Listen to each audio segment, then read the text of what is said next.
Okubo Elementary School is located in the quiet suburbs of Sasebo City, where every corner is filled with a peaceful atmosphere, as if every speck of dust is filled with childhood memories.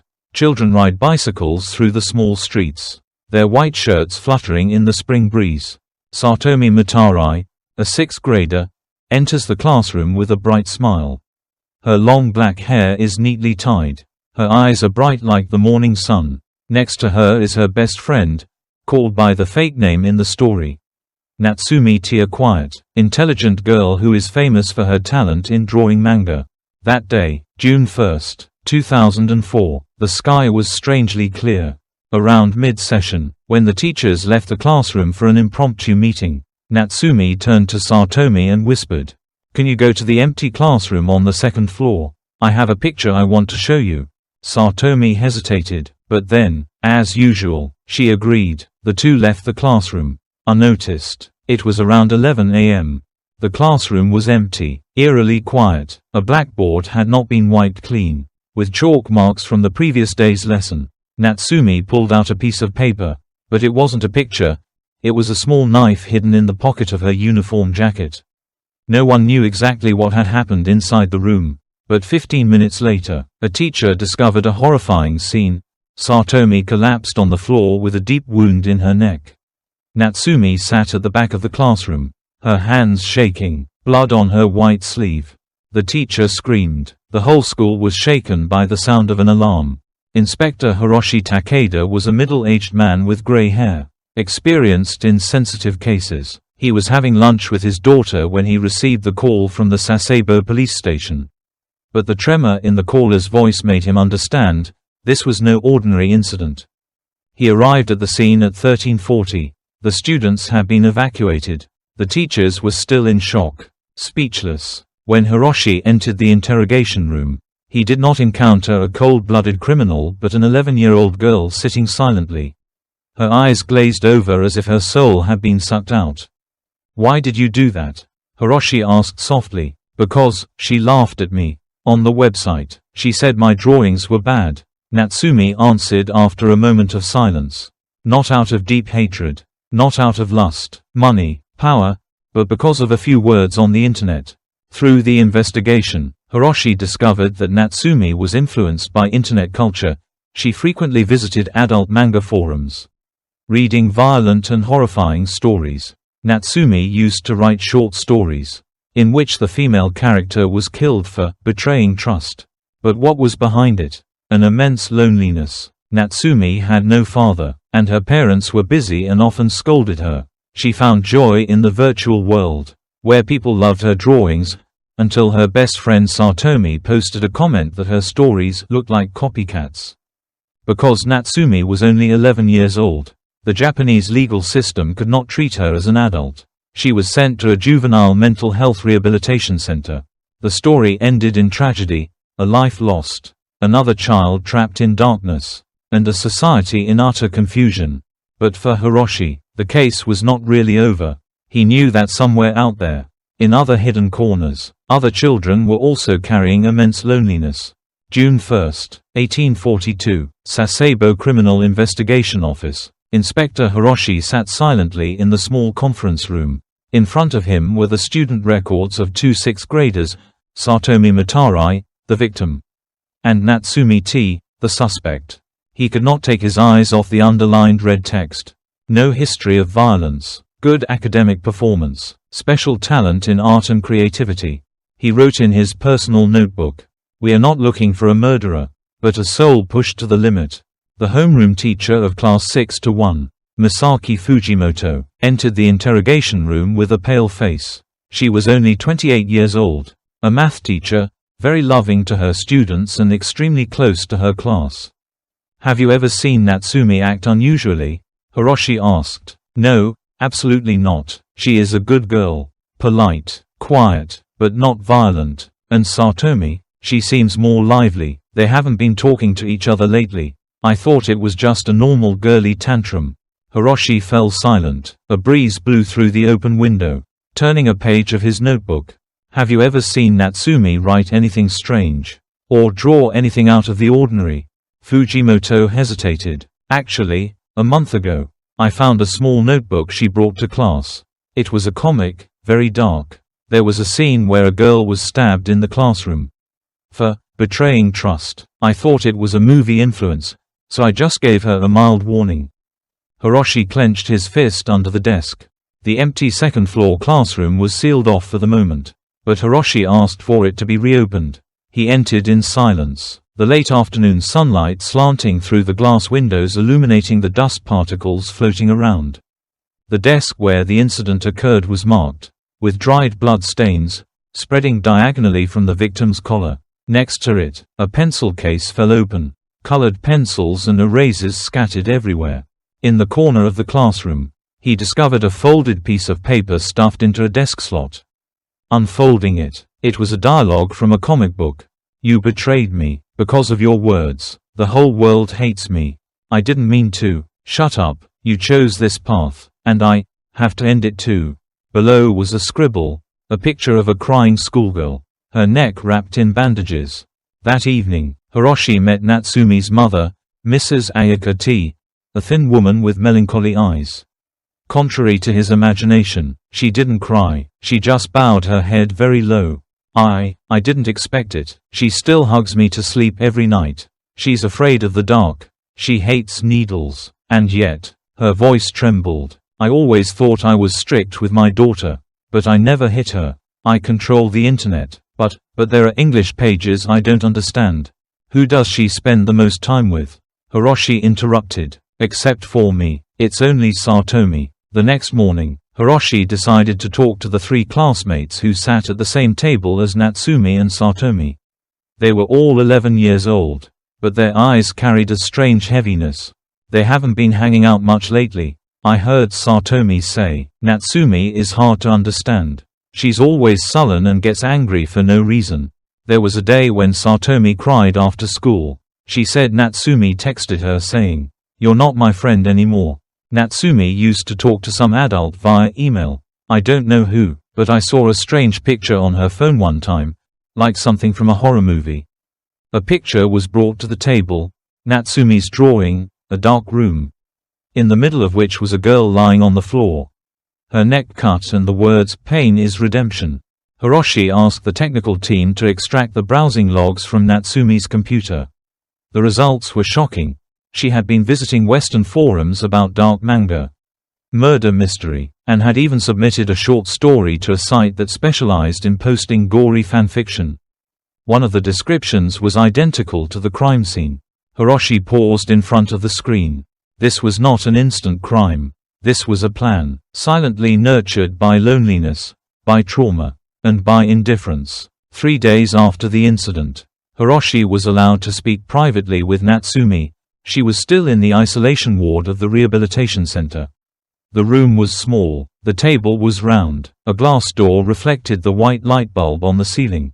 Natsumi walked in, her hands lightly tied, her eyes lifeless. "Do you regret it?" Hiroshi asked. "What is regret?" She replied. "When I wish I hadn't done it. When I wish Satomi was still alive." Natsumi bowed her head. It took so long that Hiroshi thought he wouldn't get an answer. "If Satomi had never made fun of me, then I wouldn't have done it." A tear fell to the floor. No one knew whose it was. June 3rd, Sasebo was no longer a quiet city. News of the murder in the classroom by an 11-year-old girl had spread like wildfire. From national television channels to social media, online newspapers, radio, everywhere, one name was mentioned, the murder girl. Some newspapers even used more cruel words, newborn devil, school-age psychopath. The mayor of the city was forced to hold a press conference. The Japanese Ministry of Education called an emergency meeting, demanding a review of the entire school ethics program. At Okubo Elementary School, the school gate was blocked by dozens of reporters, cameras, eyes hungry for sensational news rather than the truth. No one knew where the information had leaked from. But after only 2 days, on an overseas online forum called Something Awful, Natsumi's image was posted, a photo of the girl at a Halloween party, wearing a Nevada shirt and a red hat, quickly became the symbol of the case. Netizens nicknamed her Nevada Tan. The meme spread. People made memes, photos, cosplayed, even printed shirts with bloody pictures and the child's face. Some websites even recreated the murder scene as a game. Hiroshi was so angry that he threw his teacup on the floor in the conference room. A child killing someone is heartbreaking, but society makes a joke of it. That's the crime. The Sasebo police kept the case under wraps, but some recordings of Natsumi's testimony were leaked. In it, one quote was falsely circulated. "I wanted to see what real blood looked like." In fact, in the original tape, the full quote was, "I don't know why I held the knife. My mind was blank. I just saw blood, and I thought it was real blood." The difference between a silly statement and a sick confession, it's just a period. That afternoon, Hiroshi received a package from the evidence room staff. Inside was Natsumi's small diary, which had been found in a drawer at her home. The last page contained a letter, handwritten. "Never sent. Dear Satomi, I hate the feeling of being abandoned by everyone. I see you smiling at others more than me. I tried drawing comics to get your attention, but you said it was trash. You don't know, every word you say is a stab wound. If one day I no longer exist, will you be sad?" Hiroshi folded the letter and closed his eyes. Suddenly, the case was no longer a symbol of crime, but a cry for help that had been missed. On June 6, the Saitama Police Department received a report. A fifth grader at another school had held a knife to his classmate's neck in the bathroom, saying, "You'll be like Satomi if you dare to criticize me again." Thankfully, there were no casualties, but for Hiroshi, it was enough to confirm his fears. The copycat effect was beginning. At the emergency meeting, he made it clear, "We need to control the media. The more sensational it is, the more likely it is that children will lose control of their behavior. They don't understand the consequences, they just want attention." That evening, Hiroshi received a request from the rehabilitation center. A student, Kyohei, 12, wanted to talk to him. Kyohei had once contemplated suicide after being ostracized by his friends. When asked why he wanted to meet Hiroshi, the boy said, "I thought I would do the same thing as the girl in that case." "Aren't you scared?" "Scared, but I feel, if I become a character in a story like that, at least someone will remember my name." Hiroshi choked up. He had never thought that a case could turn from a personal tragedy into a collective paranoid ideal. Based on the investigation, psychological analysis, and testimony, Hiroshi proposed that Natsumi not be treated as a criminal, but as a victim of modern society. She was transferred to a special long-term treatment center, under the supervision of a team of psychological experts. Her identity was not made public later, and the press was banned from accessing her. Hiroshi also proposed to change the elementary school moral education curriculum, adding content about mental health, internet influence, and emotional control skills. 3 months later, Hiroshi received an anonymous letter. It was a blank piece of paper, with only a few lines. "I drew Satomi. In the picture, she is smiling. I don't know when I will be able to forgive myself, but I will try." At the bottom was a small drawing, 2 girls, holding hands, walking through a field of flowers. Time passed slowly in the Juvenile Rehabilitation Center, at a facility in the mountains of Tochigi Prefecture, where no one but the staff knows who Natsumi is. She goes by a simple name, Yuki. There is no internet, no newspapers. There are gardens, therapy rooms, crafts, music, and people who have lost a part of their soul. Natsumi is quiet. She doesn't talk much, but the surprising thing is, she paints.